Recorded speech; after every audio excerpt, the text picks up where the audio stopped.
저는 이 워라밸을 별로 좋아하지 않는 사람 중에 하나예요. 일과 생활의 균형인데 세상에 그런 게 어디 있습니까? 솔직히 돈이 없으면요 그냥 워크만 해야 되는 거고, 돈이 많으면은 워크를 안 해도 됩니다. 이게 이제 와서 각광받는 이유는 우리가 지금 살아가는 이 생활이 너무 척박한 거죠. 근데 이렇게 해서는 절대로 인생을 저는 바꿀 수 없다라고 생각합니다. 사소한 도전들부터 하고 성공하고 또 하고 실패하고 하다 보면은 성공의 쾌감도 맛보게 되고 실패의 쓴맛도 맛보게 되지만 적어도 이 실패에 대한 저항력이 생기게 되고요.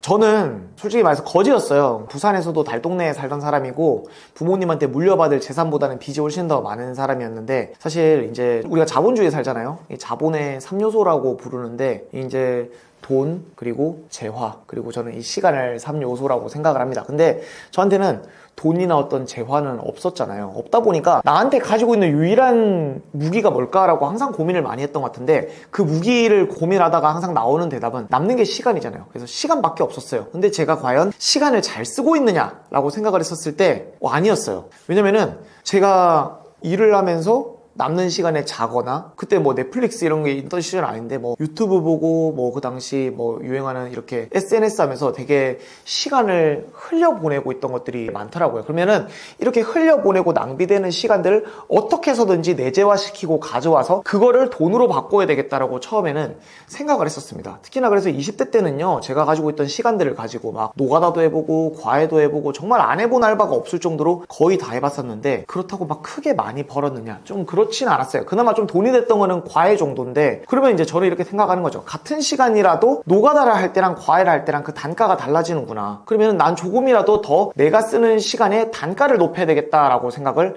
하게 됐던 거죠. 그래서 나중에 이제 제가 교사가 되고 나서 저는 부업을 시작을 했는데, 부업을 할 때 제가 가지고 있는 이 자투리 시간을 팔아서 돈을 벌어야 되는데 어떻게 하면 이 자투리 시간의 단가를 높일 수 있을까에 대해서 고민을 정말 많이 했어요. 그러니까 남아있는 게 몇 가지 없더라고요. 하나가 있었네요. 딱 기술을 익히는 거였습니다. 그래서 제가 좀 디자인에 관심이 많았었는데 디자인에 대한 공부를 하고 남들이 요청하는 로고 디자인이나 상세 페이지 디자인이나 아니면 웹사이트를 만드는 웹 디자인 같은 것들을 대신해서 해주고 돈을 받는 일을 했습니다. 아무래도 뭐 다른 이런 돈을 버는 일은 사실 정말 많잖아요. 근데 몸으로 때우는 다른 일들과 비교해서 훨씬 더 많은 돈을 받게 되더라고요. 아마 그때부터 약간 기술에 대한 관심이 굉장히 높아졌고, 더 좋은 기술, 더 새로운 기술, 더 남다른 기술들을 이렇게 익히려고 노력을 많이 했던 것 같아요.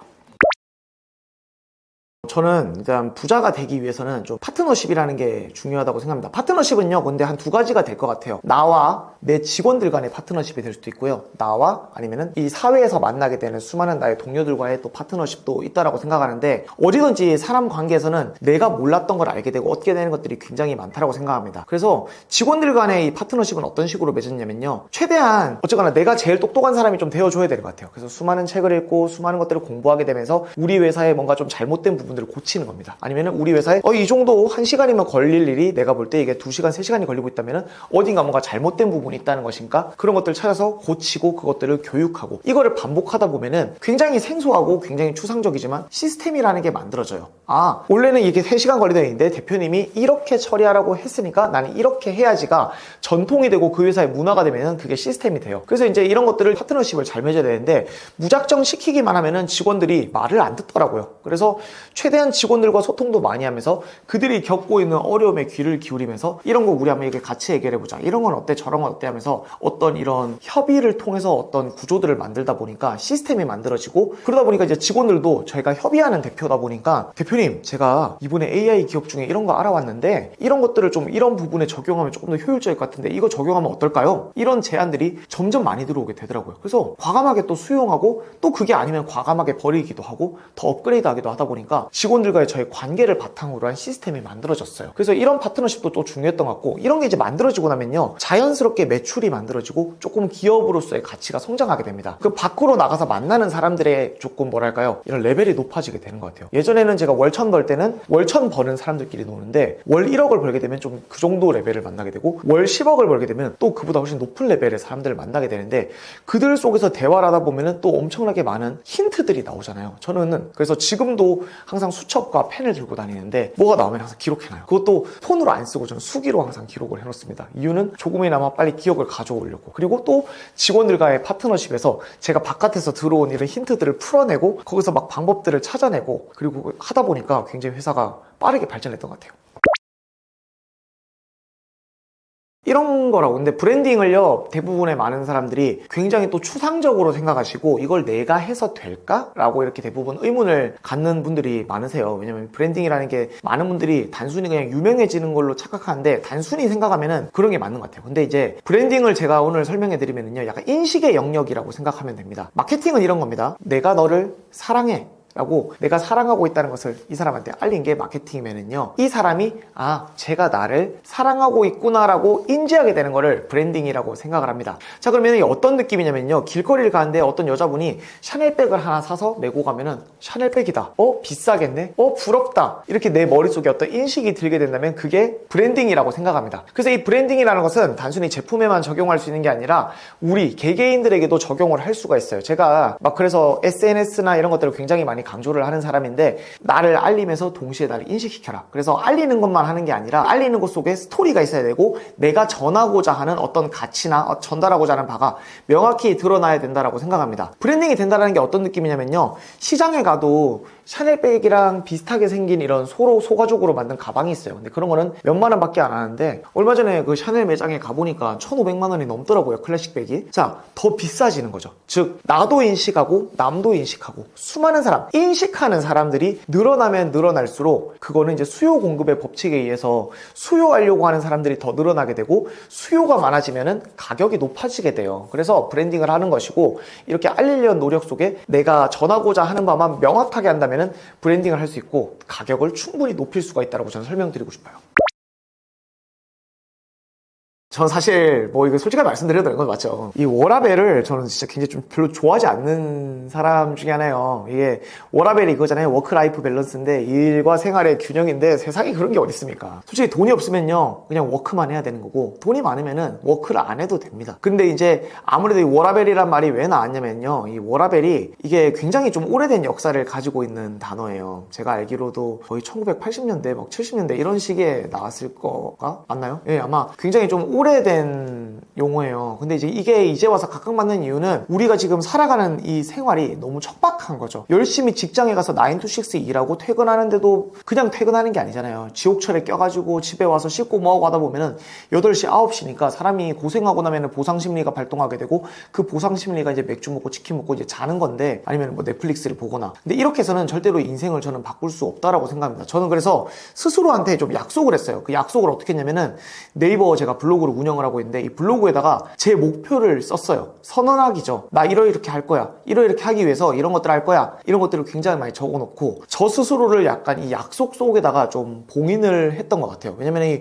워라밸은요, 사실 굉장히 보기 좋은 망상이라고 저도 생각을 하거든요. 그럼 이 망상에서 벗어나서 나를 한번 이 워크라이프 밸런스가 아니라 이 워크에다가 조금 더 더해서 밸류에이션을 한번 더 해보자 라고 생각을 했던 것 같아요. 그래서 가치를 더한다는 마음으로 이 자투리 시간을 치킨 먹고 맥주 먹고 그다음 넷플릭스 보고 유튜브 보고 하는 시간들을 최대한 제 개개인의 좀 발전을 하기 위해서 교육도 듣고 책도 읽고, 단순히 이게 또 우리가 교육이랑 책만 본다고 인생이 바뀌는 건 아니잖아요. 직접 실행도 해보고 거기에 대한 피드백도 받아보면서 굉장히 좀 실행을 많이 해봤던 것 같습니다. 그거를 한 2년 정도 딱 지속하고 나니까 정말 인생이 많이 바뀌었어요. 근데 왜 대부분이 그걸 못하느냐, 이 2년이라는 시간이 솔직히 쉬운 시간 아니거든요. 그래서 저는 스스로에게 약속을 했어요.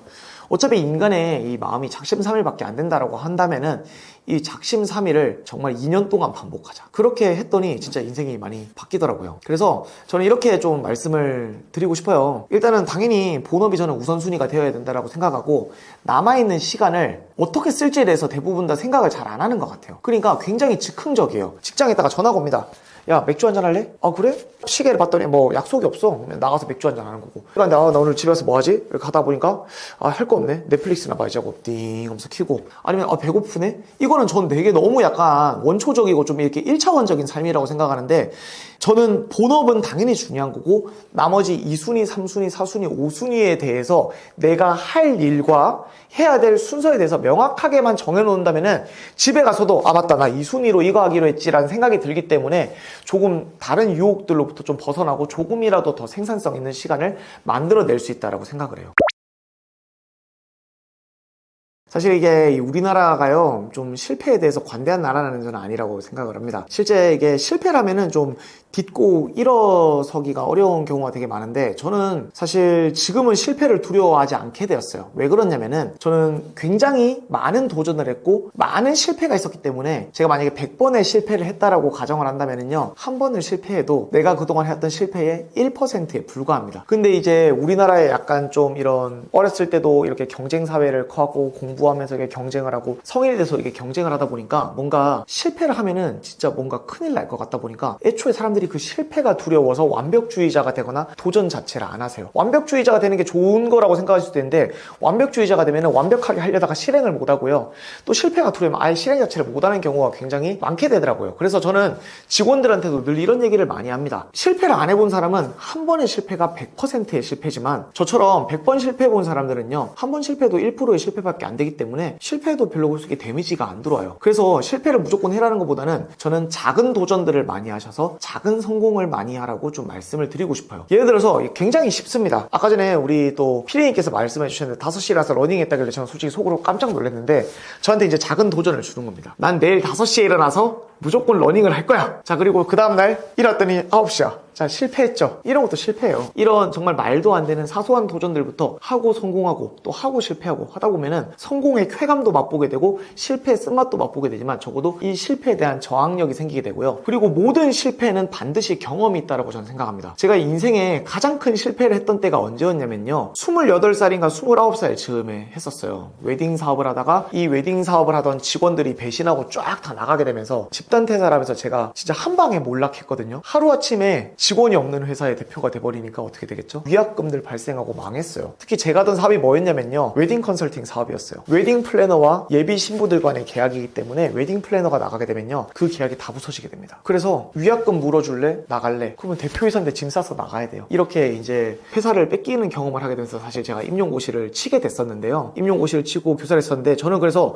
그때의 기억이 얼마나 나빴겠어요. PTSD가 오잖아요. 그래서 좀 생각하기도 싫은 실패였는데, 공교롭게도 제가 지금 하는 일은 정말 마케팅의 비중이 큰 일들이거든요. 교육업도 그렇고. 근데 웨딩 때 제가 진짜 마케팅을 많이 했어요. 그때 실패해서 그냥 다시는 생각하기 싫었던 기억이라고 생각했는데, 오히려 그 마케팅적으로도 도움이 많이 됐고, 또 그런 나쁜 경험을 했기 때문에 제가 아까 직원들이랑 같이 파트너십을 맺고 굉장히 소통을 열심히 하는 대표가 되었다고 했는데, 그게 이전의 실패 때문에 그런 사람이 되어 있더라고요. 그래서 저는 실패를 두려워하기보다는 작은 실패를 통해서 실패 저항력을 많이 높이고, 그리고 큰 실패를 맛보더라도 인생 기니까 좌절하지 마시라고 조언을 드리고 싶어요.